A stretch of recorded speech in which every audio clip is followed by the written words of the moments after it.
What's going on today, guys? It's me, Buddy Walker.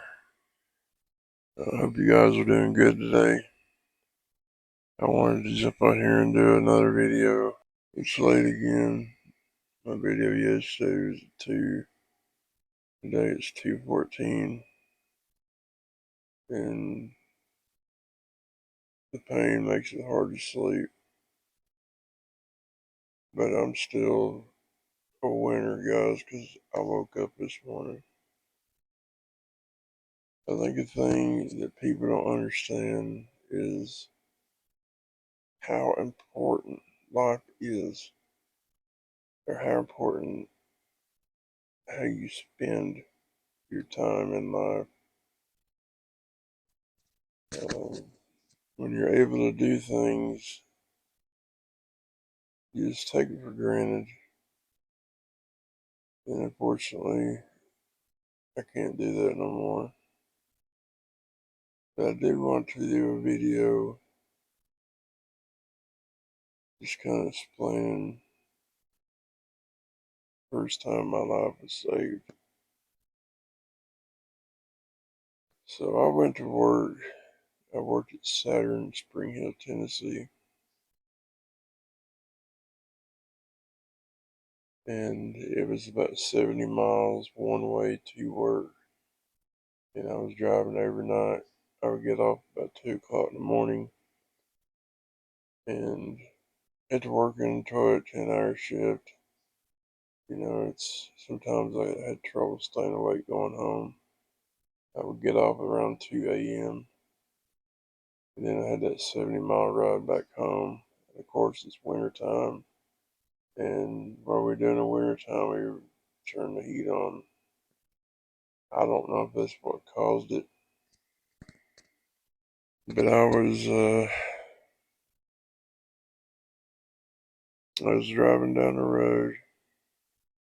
I just got through Summertown and was getting ready to hit the highway to go to the Natchez Trace, which went to my house. But after I turned to go to the Trace, sometime in between when I turned, which is only about a mile and a half from my turn, that I went to sleep. I think they found a part eating sandwich in the floorboard, but there was no brake marks. I didn't try to slow down. And I was already running 65, they estimated. I don't know if I fell asleep with my foot on the gas or if I had reached down to get something and didn't see what was coming. But I seen a tree in my dad's S10. I had a big Z71 and it was hard on gas. And my mom and my dad had just come here, which is in Kentucky, for my aunt's wedding. They left that morning and I worked that night. And Dad said, "Why don't you drive the S10 and it'd be cheaper on gas?" And I did. So I went to work, worked this shift. As I said, I was on my way home. I was maybe 15 minutes from my house. And the next thing you know, I'm waking up in the hospital bed on life support. But from what I'm told, a boy that worked with my dad's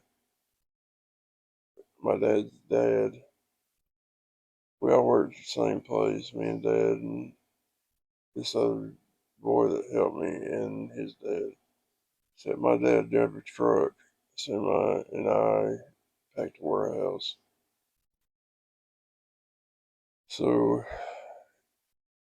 he was one of the guys that worked with my dad, his boy, was the first one to the wreck, and he come to help me, and I hit him,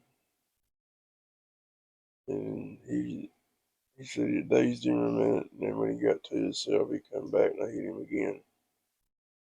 At that time, he decided it would be best that he waited on first responders, which in this time, I had tore my aorta, which 99% of the people die right then bleeding out. And by the grace of God, mine clotted itself.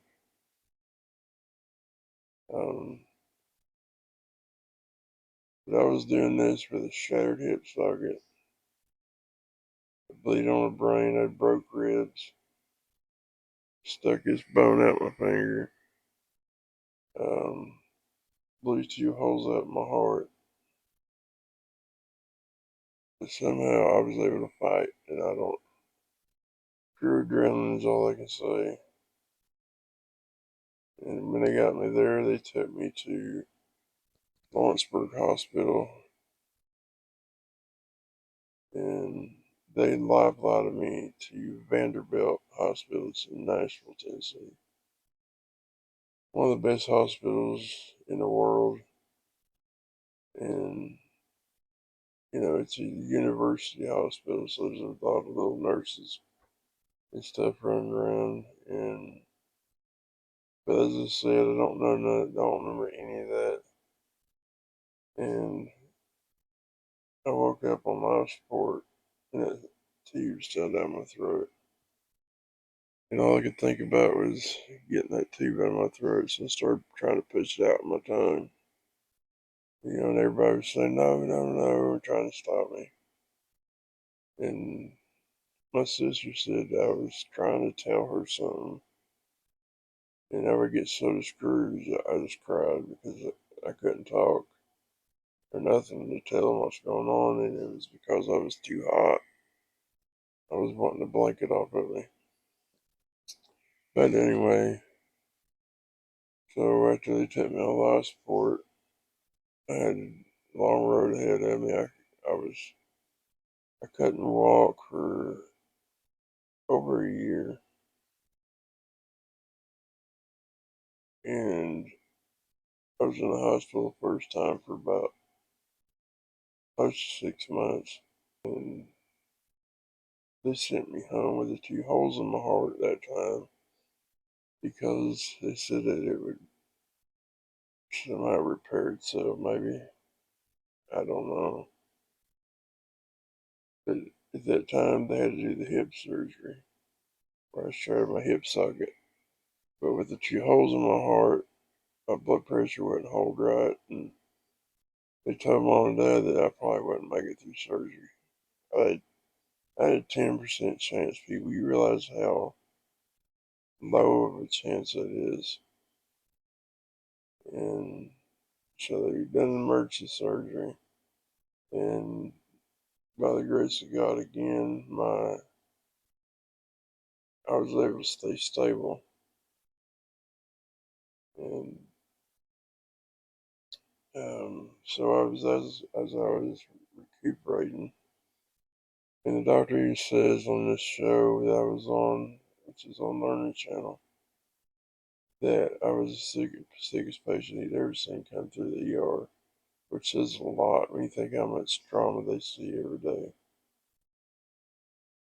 And this TV show, the Learning Channel, the show was Resident Life, maybe. I can't remember exactly what it is now, but and they come to me and they said, "Would you care to be on TV?" And of course, at that time, I was so sick I didn't want to be. And so I told them no, I wasn't interested. Just leave me alone, let me rest. After rigorous,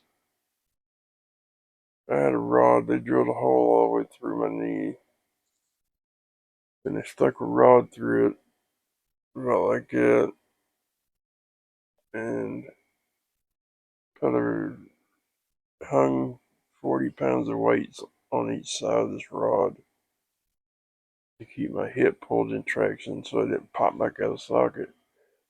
Because he climbed up on top of me. I seen this on the TV show.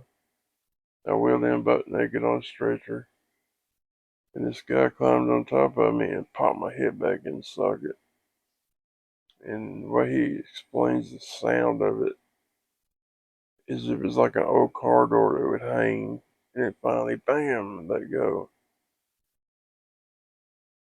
But when he climbed off, it popped right back out. They hadn't found out that it was shattered yet.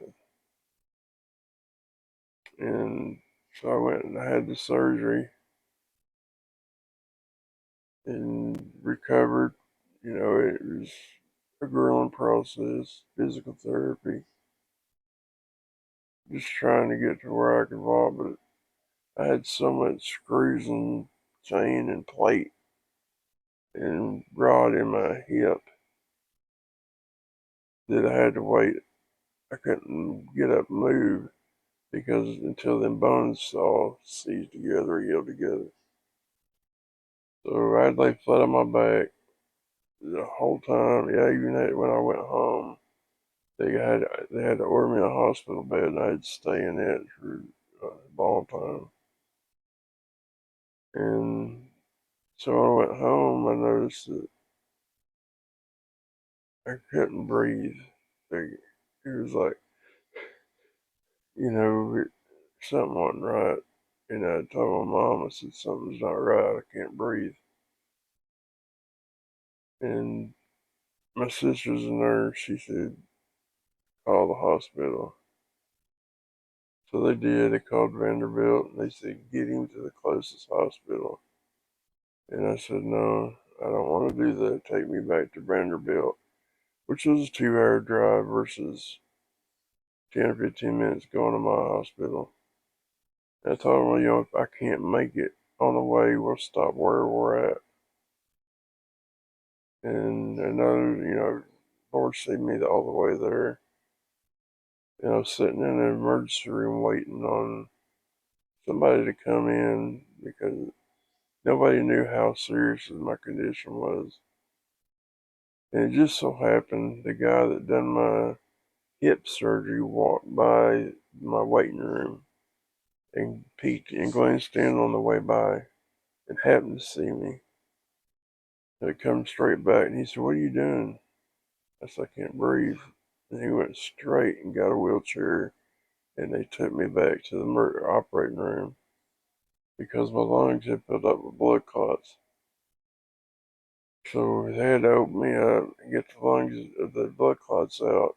And they went ahead and put 2 mesh patches over the inner wall of my heart.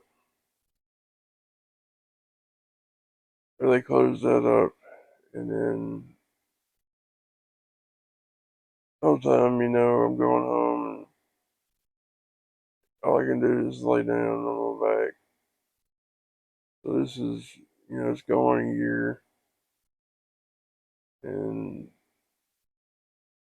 started having real bad discomfort in my hip where they cut me open. They cut me from about mid thigh up over my waistband and down around down my butt cheek.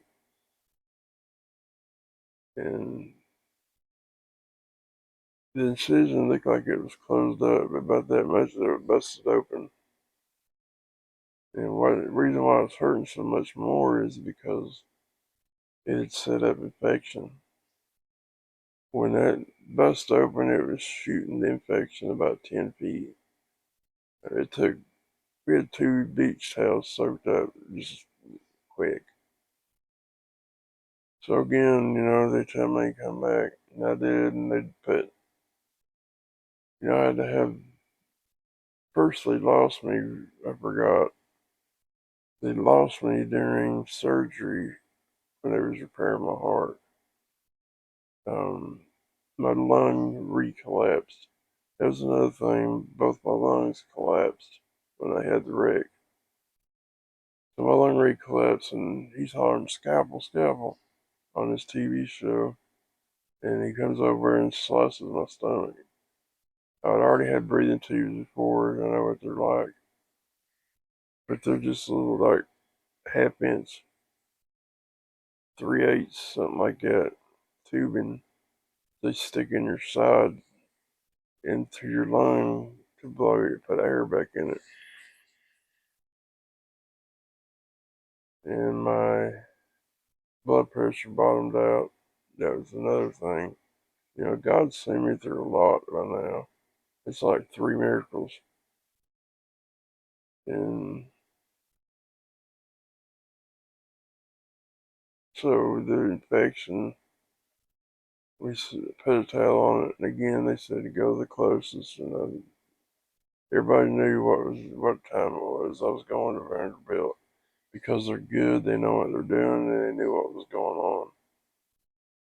And so they had put drain tubes in my legs, in my leg, to suck out the infection, all the fluid and stuff that built up. And then I was in there for about a month that time. Second time was like 3 months. So I'm going on a year. But I finally get to go home, and from then on, I managed to pull through it. But while I was in there in the room, my living room, of course I was laying flat back in the hospital bed watching TV. I get a phone call, and my sister brings me the phone, and it's the Learning Channel. I forgot I had told them that, yeah, I want to go ahead and do the TV show after I was in the hospital for about 2 months. And they called me and they said that all my hospital bills and anything that had from then forward that had to do with the accident was covered. So big shout out to the Learning Channel, because guys, that was over $1 million by itself. I would never been able to pay that. So that's another blessing. And but I'm not gonna make this video much longer. I'll finish where I started out on the next video. But I want to tell my story. I'm not trying to get money. I'm not trying to get sympathy. I just want to share my story. And this is how it starts.